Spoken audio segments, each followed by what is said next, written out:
Well, I hope you don't mind a longer video this time around, because now that we've gotten through all of Doom's original free episodes, I want to cover something that is unfortunately missing from most Doom reviews: the story. But first, I'll briefly discuss Inferno on its own, since I did recap the individual levels for Knee Deep in the Dead and the Shores of Hell. I'll provide chapter cards though, so if you want to just skip to the story discussion, select the chapter titled Story. Inferno starts you at Hell Keep, with the player stuck in a little Doom Guy-sized fleshy hole with a singular eye staring back at you. Some holes ain't goals, mates. I imagine the Doom Guy didn't have enough rope to rappel all the way down, and eventually had to let go and fall. He landed on a fleshy mass that caved into its weight, and when the player activates the eye, the Doom Guy is really punching it, and in response, whatever monster you're stuck inside pushes you out to the surface. Now topside, you can see the aforementioned Keep. As you punch your way through this map, it will actually seem like the demons were not expecting you, as a legion of imps will ambush you at the ending teleporter. I like to imagine these guys all either crowded together in the last room to try and trick the player, since they didn't have any time to properly set up any traps for you, or the squad of imps only just now entered through the teleporter and are all the spider mastermind could whip up in such little time to get between you and the rest of hell. Next is the Slough of Despair, and there's not too much of note other than that this map is a hand. It's actually a really neat touch and gives the impression that Hell has dormant monstrosities much larger than anything on Earth. This leads us to Pandemonium, Satan's Palace, and he's not here? Not only that, but this looks like a hell-corrupted UAC facility. This is also where this episode becomes my favorite of the original Doom trilogy, not just because I normally get the BFG for the first time here. I do love that sweet baby. This level also marks where the Hell levels start to become large, sprawling messes for the player to navigate, while also having tons of ooey gooey messy enemy encounters. And by that I mean the game just starts throwing hordes of demons at you, and once you're done with the map, it's covered in sickly warm gore. And note to self, don't let some of my friends watch this video. Inferno is where Doom gets fucked up. Now of course I mean that in the most loving way possible. Now on to House of Pain, and this place surely is that. I actually ended up having to pistol start this level, and I loved it. There's a berserk towards the start of the map you can get to clear a lot of enemies out, and it just feels so good to rip and tear with your bare fist when you're low on ammo. Fortunately, there is also a hidden shotgun, so for enemies you'd rather not melee, you have another option pretty early on, and it won't be long until you get a full arsenal back on this map. Oh, did you think this was a House of Pain for me? Oh, and a neat note, this map is based off of the positioning of human organs, further cementing that Lovecraft vibe for Hell.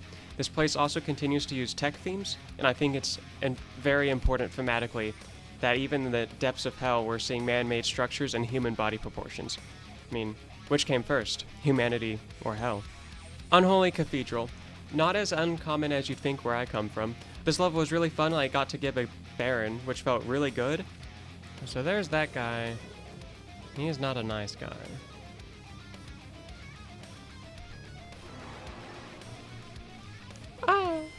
But other than that, I don't really have much to say about this one.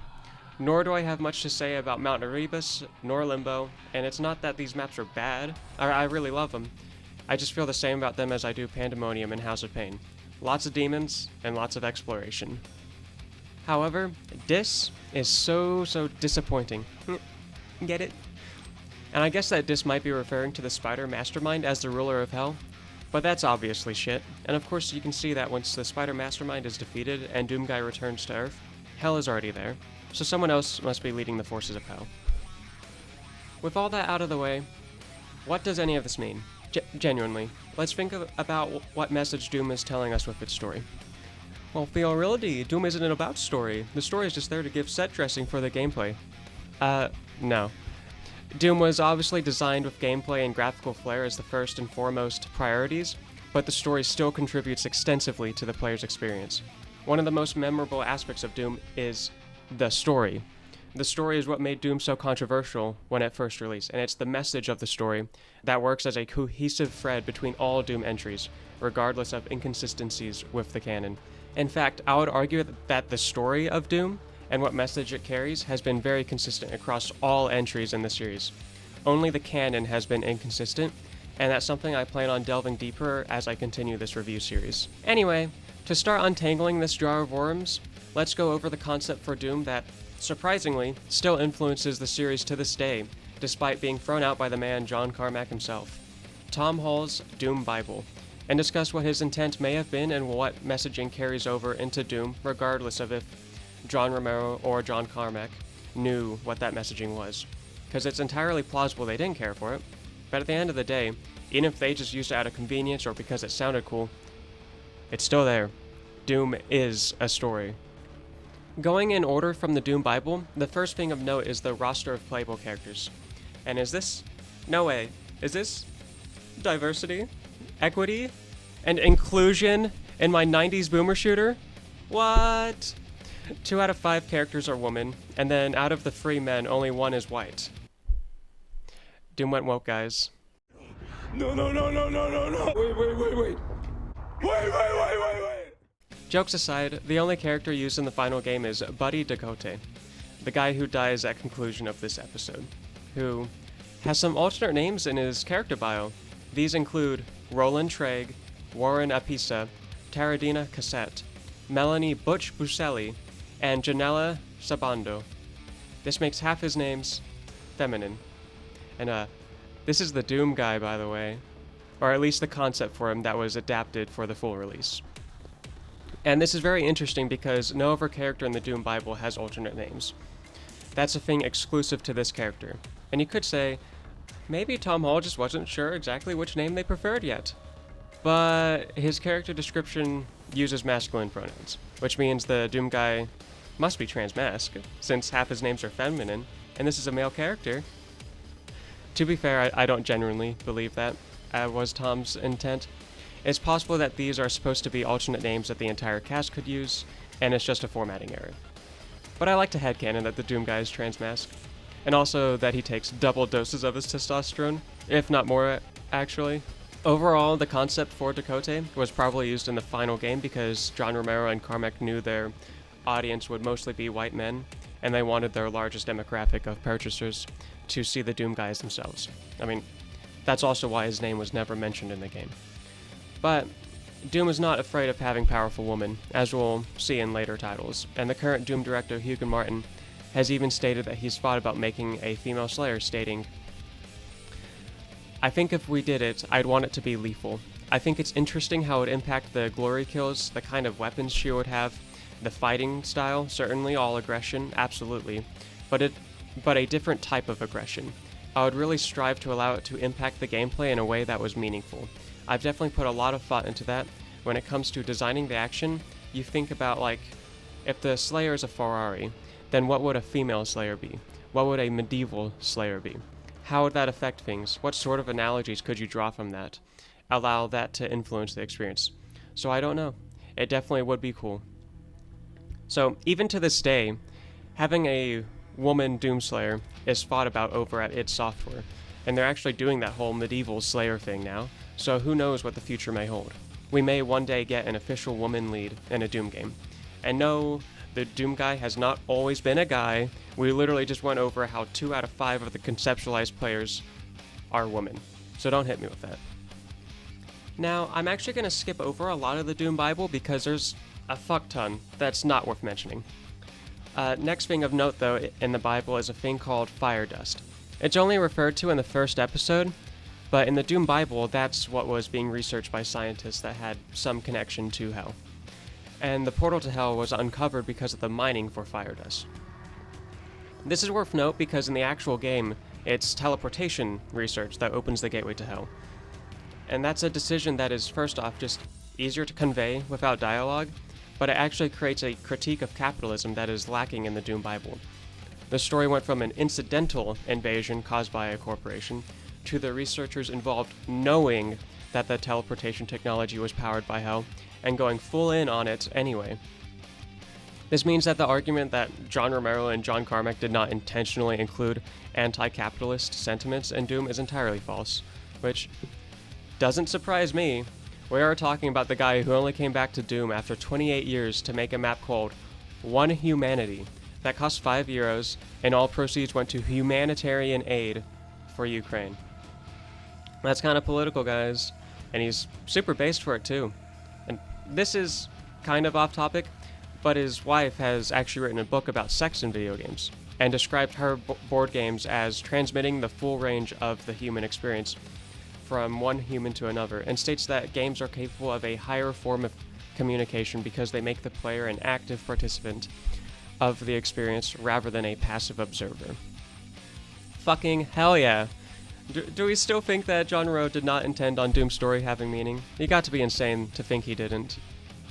Anyway, let's skip ahead to episode 4, where the game actually starts, which means that Doom literally starts in the middle of the story, and I just think that's neat. The anti-authoritarian messaging is a bit different here. Instead of being sent to Phobos for assaulting a superior officer who ordered you to shoot a civilian, you're sent to the small moon of question mark, question mark, question mark, question mark, for blowing up the entire planet of Titanga. Don't worry about what led us to that moment. Let's just focus on the here and now, okay? I will concede the Bible says they recruit you to explore another gate that the military has opened.